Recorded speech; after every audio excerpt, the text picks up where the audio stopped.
Pressure is growing on the Energy Secretary Chris Huhne, with some grassroots Liberal Democrats calling for him to stand down over allegations he asked his then-wife to accept speeding penalty points on his behalf some 8 years ago. Today, Mr Huhne denied Sunday newspaper reports that he could not say definitely that he was not driving at the time. He's due to be interviewed by police this week. The Labour Party has called for a full investigation, as Victoria MacDonald reports. On the left, the former wife alleged to have taken the speeding penalty points for her then husband. On the right, the husband who adamantly denies they're his. Neither side was talking today, but a Sunday newspaper published the driving licence of Chris Huhne's ex, Vicky Price. It shows 3 fixed penalty points for a non-motorway speeding offence on March the 12th, 2003. This doesn't prove anything in itself, but this week the Energy Secretary will be interviewed by Essex Police. Sources have told Channel 4 News that the Energy Secretary remains surprisingly calm in the face of this constant drip of allegations.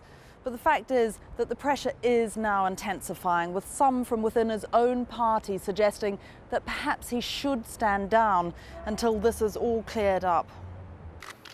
There remains support from within the government, but it is muted. You know, I work solidly with my cabinet colleagues, and as you can imagine, I'm rather preoccupied with the Queen's visit to Ireland we just had, with the incoming visit of President Obama, with the European foreign ministers meeting tomorrow. So the speeding points of Chris Huhne are not at the moment top of what I'm working on each day. It is understood that Mr Huhne can't remember where precisely he was on the day in question, and that he may not have access to records which could help jog his memory. There are some Lib Dems who believe that the media focus on Mr Huhne is simply a way of attacking the party. Certainly if he's, for example, admits that he broke the law, absolutely he would have to resign, and he should resign.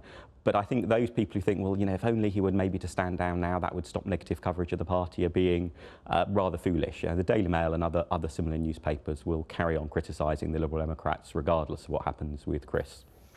And to add to his troubles, the Electoral Commission has now received a complaint alleging that he made a false declaration of his campaign expenses from last year's general election.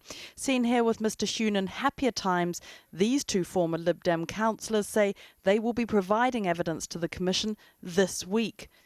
Mr Huhne also denies these allegations.